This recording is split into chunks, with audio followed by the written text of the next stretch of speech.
Hello guys, welcome back to my channel. দেখো, আজকে আমি একটা ব্লগ নিয়ে চলে এসেছি। বিয়ে বাড়ি যাচ্ছি, এক বান্ধবীর বিয়ে।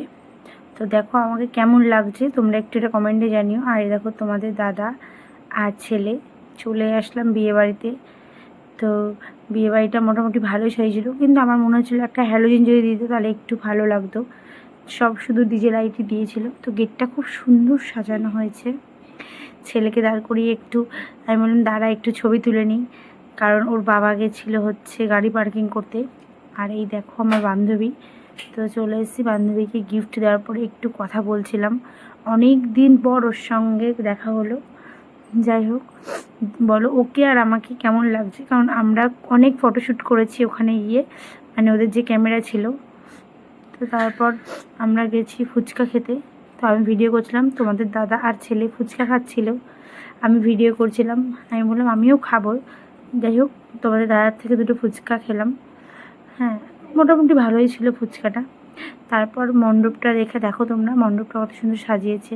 তো বর আসছে না বলে আমরা ওয়েট করছিলাম। তো অনেক রাত হয়ে গেছিলো। তো আমরা খেতে বসে গেছিলাম, তখনও বর আসেনি, খিদে পেয়ে গেছিলো। আর তোমাদের আরেকটা কথা বলে দিই, এই বিয়েবাড়িটা ছিল নিরামিষ। কেমন, এখানে সব নিরামিষ মেনু ছিল, ভেজ আইটেম। তো দেখো দিয়ে দিয়েছে জলের বোতল, তারপরে দিয়ে দিয়েছিল পাতা। আর মানে কি বলবো, এই বিয়েবাড়ির নিরামিষ হলে কী হবে, মানে রান্নাবান্না খুব সুস্বাদু হয়েছিল। এই দেখো তারপর দিয়ে দিল এটা হচ্ছে পনির শাটে। যেহেতু ভেজ বিয়েবাড়ি নিরামিষ, তো ছেলেকে প্রথমে আমি নিতে চাইছিল না ছেলে, পরে আমার থেকে যখন ছেলেকে একটু খাওয়ালাম, ছেলের ভালো লাগলো। তো ছেলেও একটা শার্টে নিয়ে নিয়েছিল। আমরা মানে খুব সুন্দর ছিল মানে শার্টেটা, মানে পনির শার্টে আমি সেরকম কোনো দিন খাইনি, চিকেন শার্টেই বেশি খেয়েছি। দেখো ছেলেও একটা নিয়ে নিয়েছে। তারপর দিয়ে দিল সাদা ভাত, সঙ্গে ভেজ ডাল। ডালের মধ্যে কিন্তু পনির ছিল, মানে পনিরের আইটেমটাই বেশি ছিল ওদের।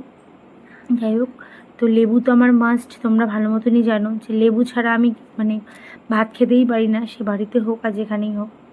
তো বেগুনি দিল আর ডাল। দেখো বেগুনিটাও খুব সুন্দর খেতে ছিল। তারপর দিল এই ঝুড়ি ভাজাটা, এখানে চিড়ে আর বাদাম মিক্সড করা ছিল, আর কাঠি ভাজা। ছেলে তো পনির শাটাটা কোনোরকম খেলো। আর দেখো তারপরে দিয়ে দিয়েছিল, মানে কী বলবো, এটা যখন দিচ্ছে আমি তখন ভাবছি যে এটা কী দিচ্ছে। যখন খেয়ে দেখলাম ধোকাটা মানে যে রাঁধুনি রান্না করেছিল সে একটু গলিয়ে ফেলেছিল, বাট রান্নাটা দুর্দান্ত হয়েছিল। মানে খাওয়ার মতো, মানে খেলে মুখে লেগে থাকবে এরকম ব্যাপার। তারপর দেখো তোমার দাদাকে বললাম আমাকে একটু ভিডিও করে দাও, তোমাদেরই তো শুধু ভিডিও করছি, আমি আর ছেলে কেমন খাচ্ছি একটু দেখাও। তো দেখাচ্ছিল। তো তারপরে বলছে আমি খাবো, তুমি নিয়ে নাও ফোনটা। যাই হোক, এই দেখো তারপর দিয়ে দিয়েছিলো পোলাও, যেটা আমি নিইনি, তোমাদের দাদা নিয়েছিল। কারণ তোমার দাদা চোখটা কোচকালো, কারণ ও ফোড়ন খায় না।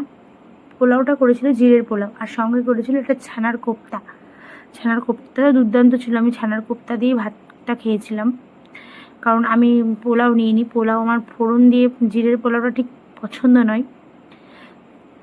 যাই হোক, কোপ্তা খাওয়ার পরেই দিয়ে দিয়েছিল তোমার ছেলে নেয়নি, ছেলেরটা আমার থালে ছিল এটা। তারপর দিয়েছিল চাটনিটা অসাধারণ ছিল। চাটনিটা এত ভালো খেতে ছিল, তোমাদের কি বলবো, মানে পুরো জেলি, ভেতরে আমসত্ত্ব দেওয়া ছিল চাটনি ভেতরে। আর দেখো পাঁপড় খেতে আমি ভালোবাসি, কিন্তু মাত্র 2টো পাঁপড় আমায় দিয়েছিল। যাই হোক, বর চলে এসেছিলো এদিকে আমরা তাড়াতাড়ি খাচ্ছি যে বর দেখবো বলে, সবাই বলছে বর চলে এসছে। যাই হোক, দেখো চাটনি পাঁপড়টা খাওয়ার পরে ওদের ওখানে আরেকটা কথা বলে, যা রান্না হয়েছিল সব ওরা বাড়িতেই বানিয়েছিল। দেখো যে লট চমচম দেখছো, এটাও ওরা বাড়িতেই বানিয়েছিল, মানে দিয়ে ছেলে নেবে না বলে আগেই হাত দিচ্ছে।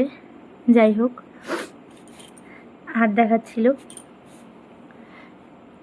তারপরে রসগোল্লা ছিল, যেটা আমি নিইনি, তোমাদের দাদা নিয়েছিল।